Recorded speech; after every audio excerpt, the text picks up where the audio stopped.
Let me tell you a fun fact. Within the last 2 centuries, more than 90% of the world's millionaires have been created by investing in real estate. But if done incorrectly, without the right knowledge, required skills, or partners, it can also create a ton of problems and a lot of sleepless nights. You feel like sometimes there are way too many gurus out there trying to sell you on a weekend course, or just too much noise to cut right to the facts? Yup, we did too, and this is why we started this podcast. Our goal is to provide real estate investors, entrepreneurs, and enthusiasts with all of the most recent knowledge, secrets, tips, tricks, and tactics so that you can grow your own portfolios, increase your returns, net worth, and most importantly, create generational wealth for you and your loved ones. Remember, this is your real estate career. Information is your sword and shield, so eat hearty, prepare for battle, and grind your way to victory. My name is Tejas Gosai. I'm joined by my partner, Jeremy Moyer, and we welcome you to the Real Estate Investor MBA podcast.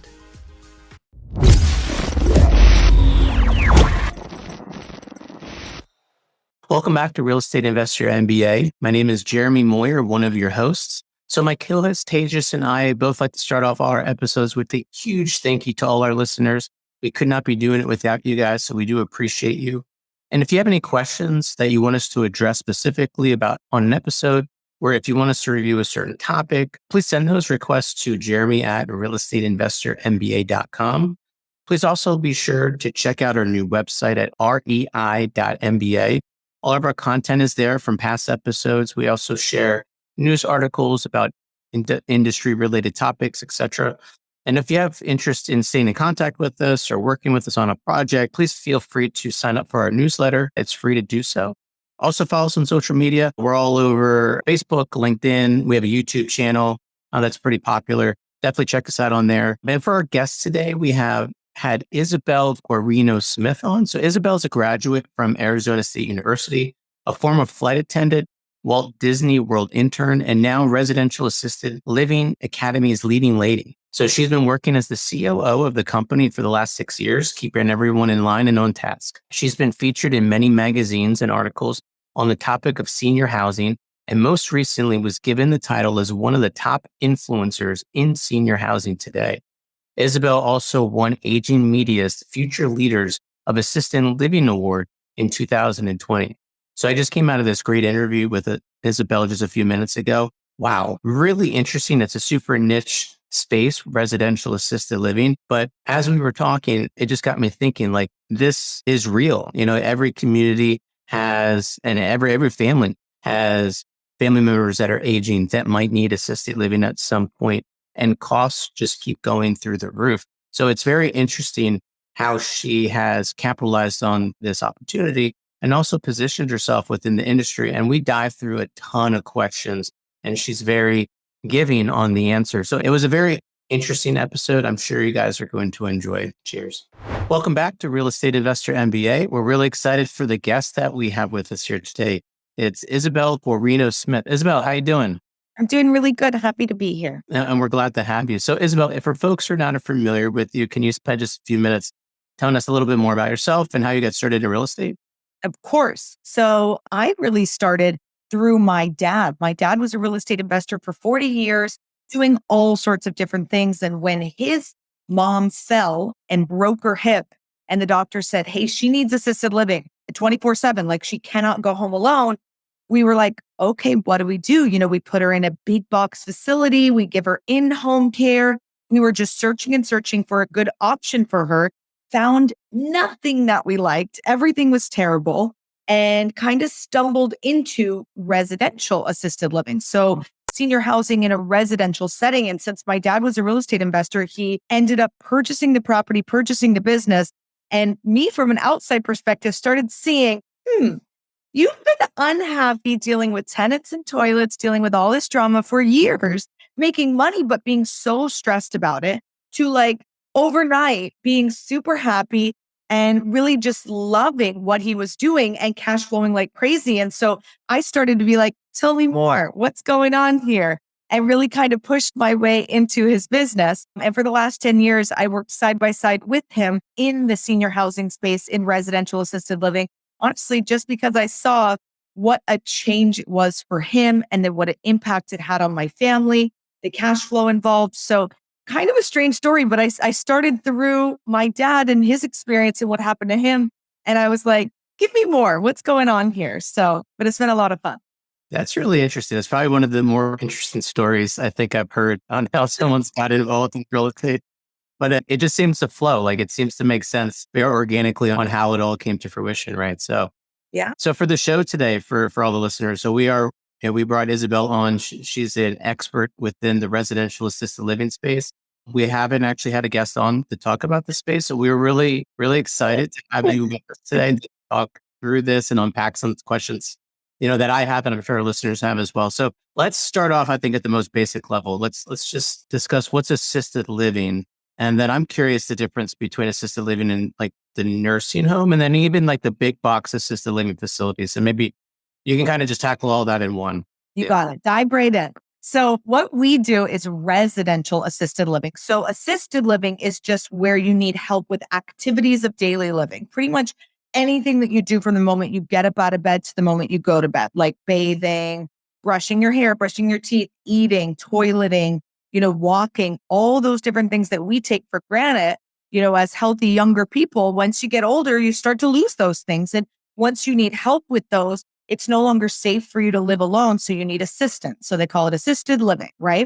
So big box facilities, that's what we coin, like the Brookdale, the Sunrise, the Atrium, those big facilities that we often think of when we hear the word assisted living.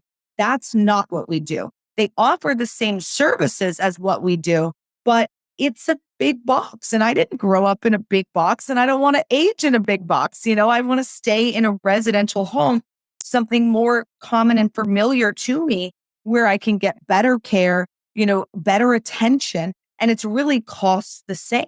So for me, and for our family and our company, we focus on residential assisted living. So it's the same 24/7 care, help with activities of daily living. You're still getting a private bedroom, private bathroom, but it's in a residential home in a single family neighborhood where the ratio might be 4 residents to 1 caregiver or 5 to 1. In a big box, it's typically 15 to 1. I've seen 25 to 1. It's pretty vastly different. So the level of care for me is a lot greater in a residential assisted living home. Now, a nursing home or nursing facility, that's where you need medical attention. So doctors, nurses, IVs, gurneys. Someone may leave an assisted living facility or a residential assisted living home to go into a nursing home if and when they need that. Their medical needs are too great for what assisted living can offer. So kind of 3 different things, but the best comparison to what we know as assisted living, it's still that. It's just in a single family home. Interesting. Okay.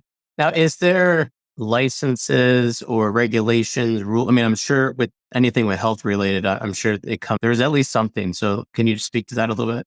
Yes. So the physical home needs a license, and it's mostly about the safety of the residents. So it doesn't have to be ADA compliant, but you want it as close to that as possible, meaning ramps, guardrails, handrails, anything that's going to make it really nice and safe for the seniors, not a bunch of different flooring or a ton of stairs, right? Like all those things that are going to keep it nice and safe for a senior. So the license on the home is going to be based on square footage, safety, things of that nature. And the state will license that home for you. They basically send the fire marshal over and you get the stamp of approval, or he says, add this, add that, and I'll come back. Mhm. The licensed administrator is who's kind of running the operations, the day to day, because as real estate investors, we don't know what is supposed to, be happening with the seniors. That's not our expertise. We're not medical professionals. So that licensed administrator is your key player who you're going to be hiring, who's running all the day-to-day operations in the business, hiring and firing the caregivers, bringing in the independent contractors, dealing with tours, like inviting the families in, touring them, making sure it's a right fit, welcoming the residents, all of that good stuff. They could be doing a whole laundry list of things. It depends on what you want to do and what you want them to do. They really could do it all or just a couple things depending on how hands off or on you want to be. The other license in the home is the caregivers. Those are licensed caregivers. They're licensed through the state as well. Every state has different requirements on what the caregivers, have to know and where they have to be in that. So the home has a license, the administrator has a license, the caregivers have a license. You, as the owner operator, don't necessarily have a license, but there are a lot of licenses involved. Gotcha. Okay. So as the administrative individual, is that very similar to a property manager? I'm thinking like multifamily world, like at least how investors can start to unpack this in their head. Yeah. Is that a safe comparison? It's the closest comparison I can say for anyone who knows real estate. The main difference is that it is a medical license, right? So like they have, it's not just about the real estate. It's also about the care of the residents, what the caregivers are supposed to know, all of that. But you might be giving them duties that you would give a property manager. Okay. Now, and then rental payment, is it typically private pay or is there insurance that comes involved? Does the administrator handle all, like, what does that typically look like? Yeah. So if a senior has long-term care insurance, which right now I want to say about 10% of the population does, if they have that, that's an incredible way to be able to pay for your care needs towards the end of life. So they have it, fabulous. Medicare, Medicaid, VA benefits. But honestly, most people are paying with cash savings, their IRAs, their investments, or they're selling their home and using that capital to pay for it. I will also say there's a lot of seniors who are relying on their adult children to foot the bill for them. And the average rate in America today is $4,500 a month. So it's per person. Wow. So it's not cheap. If you think about it, you and I right now, it's like your home, your house, your car, your kids, your food, your fun. It's probably more than $4,500 a month, right? So it's not that crazy to think this person gets a private bedroom, private bath, full-time care, someone literally showering them, wiping their bum, doing everything, right? A chef, someone's doing their laundry, keeping their home clean. I mean, it sounds pretty good to me, actually. I've been for $4,500, but that's the cost of care. That's the average cost. So depending on your state, city, or area, it could be way higher or less, right? But in general, it costs a pretty penny if you need assisted living care, and most people need it for at least 3.5 years. So it's a large chunk of change. And if you're relying on your kids, you better hope one of your kids is doing well, because they're not going to be putting you in that nice of a home if they're not. Right. No, that makes sense. Let's just say someone's listening and just jiving with them, right? Like this, they love that number, and they're like, this looks like a great niche. It's something different. Maybe they're used to multifamily or self-storage and they're looking to offset their portfolio with something slightly different, right? Yeah. And this sounds compelling, so is it as easy as finding a ranch home, or I'm sure single level home's better just because of the whole stairs and everything, but finding a home in a residential neighborhood and they line up these people that have these licenses and they just buy it and they operate it as such? I mean, I'm sure it's more complicated than that, but is it as easy as that? More or less, you're on the right track, right? So on the single level, you can't do multi-level. You add in a residential elevator or chair lift. It's 30 to 50 grand one time, but you're going to make that back in a couple months. So it's worth it all day. But single level is preferred. And then, the steps to do this is really choosing which of the 4 routes you want to take. So building custom from the ground up, converting a single family home, leasing a home, working with someone who's going to own and renovate the home and you're going to operate the business, or buying an existing one. So kind of which of the 4 routes, making sure obviously the location's correct, the numbers are correct, everything's there, getting the home retrofit, getting the home license, hiring your staff members, and filling it with seniors. And then it's like all of that stuff is hands-on. That's not hands-off. That's very hands-on to get it up and running. But once it's running smoothly, you can start to back away as the owner and run it more passively, more hands-off. So more or less, we do a full training on this. So there's obviously a lot of steps. Yeah. More or less, that's like the basics of how to do this. Yeah. Okay. I mean, being in the industry, and this is super niche, right? So out of those 4 that you mentioned, which is your favorite? I mean, I'm sure the details matter, right? But face value of looking at those 4, like, what do you see the biggest opportunity in, or what's you have the most control over? What do you prefer if you had your choice? Great question. So honestly, I think I'm tied between 2 of them. And it's funny because in my opinion, they're the opposites. So one of the fastest ways to get into this is buying an existing one. So I like that because of the speed to cash flow. The cons of that is there's already seniors in the home. So you can't really renovate that home. You're buying it kind of as is, and there's not much that you can do. You can only really renovate one home at a time. When a senior passes on, okay, I can change that floors and paint that, but like you can't do a kitchen reno. You can't really shut down the house. So I like it for the speed, but I don't like it because you're kind of stuck with the product. On the other hand, my other favorite would be custom builds. Our students who have done custom builds, I mean, those homes are spectacular. They are so beautiful. For most states, you're allowed to have between 6 and 16 residents in the home.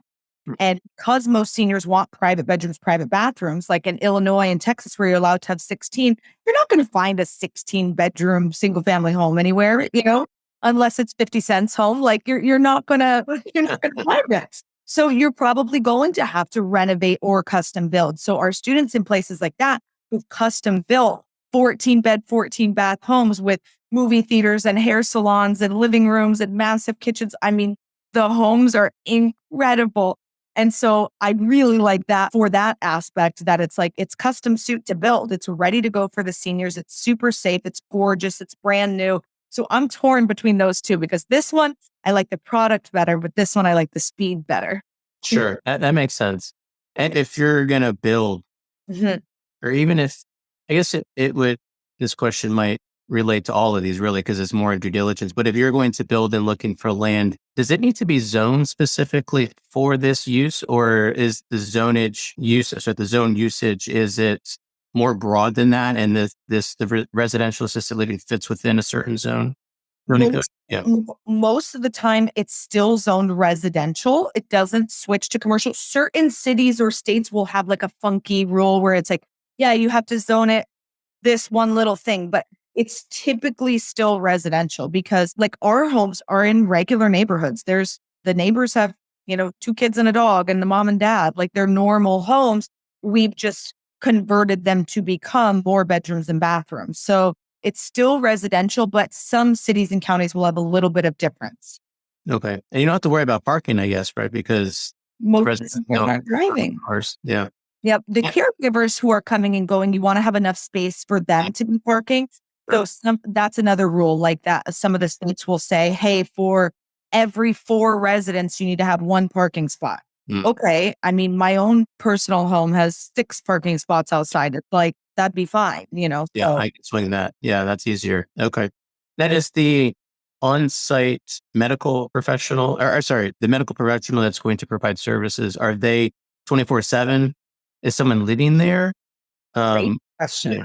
Or do they rotate? Yeah. Yep. So the caregivers, you can do live-in, but you can also do shift work. And I prefer shift work because when you do live-in, it's kind of tough. If someone like no shows for that, are you then just going to rely on them, or what if you need to fire them?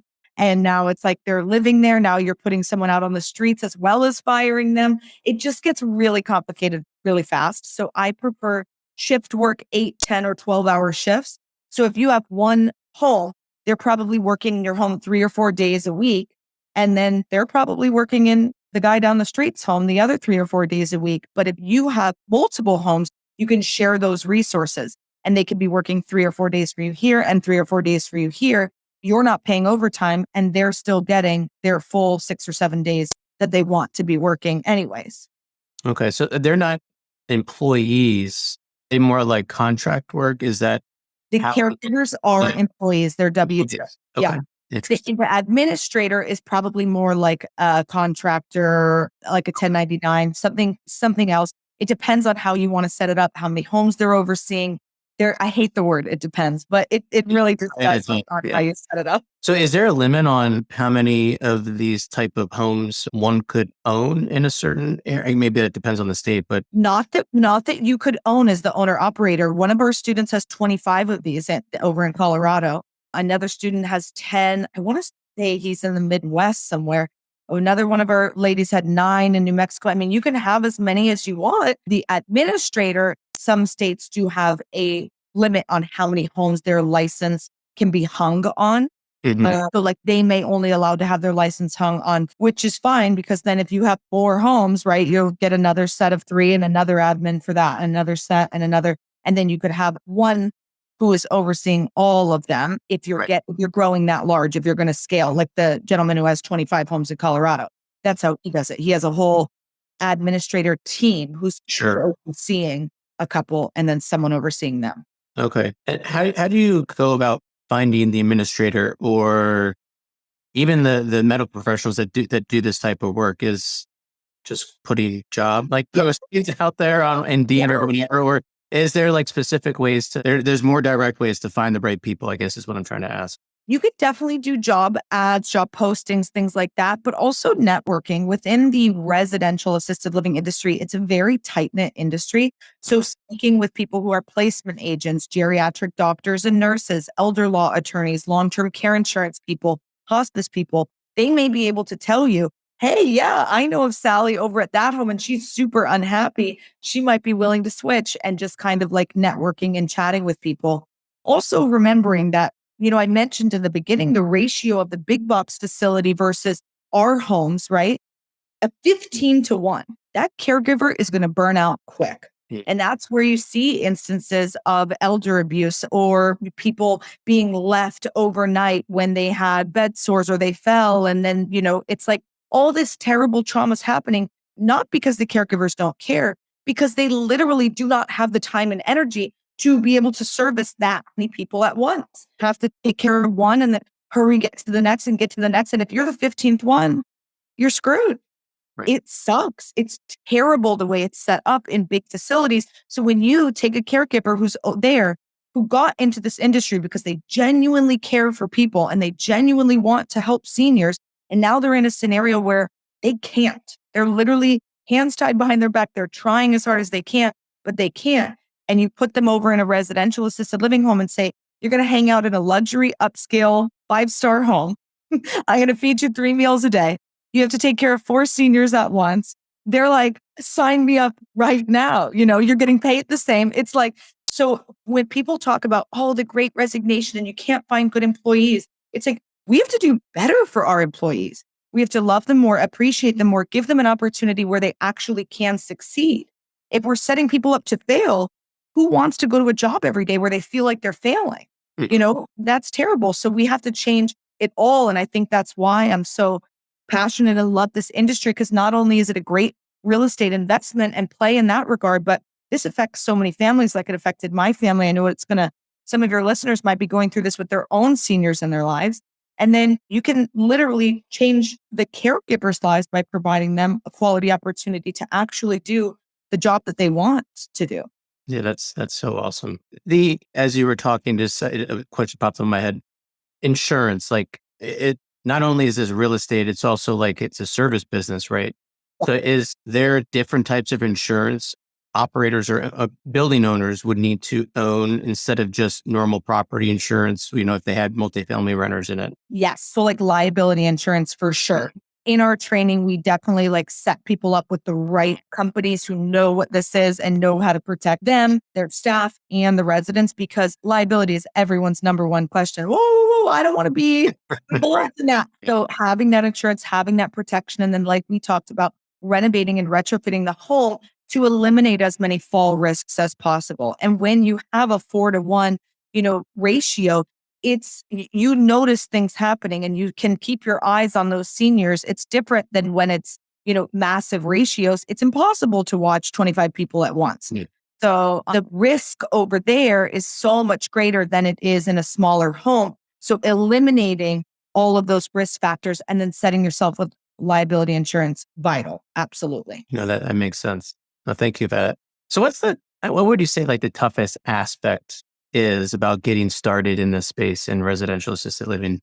I think in any business, your toughest thing is going to be people. And it's not necessarily the seniors. I do think it's the caregivers, the families. Many families, when they bring their loved one, into an assisted living environment, they might not know everything that their loved one actually needs. They may not know how bad their situation is, and so you have to really over communicate with, we call it the daughter duty, right? The adult child who's bringing their loved one into your home. You have to over communicate with her and make sure that you're meeting her where she needs, or else she's going to cause drama. She's going to be upset. She's not going to be happy. You really have to like lay it out and be super open and honest with her about what you can provide, the issues that her loved one might be facing, and where your knowledge and limits stop so that she's not expecting something that you're not able to give. No, that makes sense. Yeah, that people can be sometimes the most challenging, right? Yeah, no, that makes sense.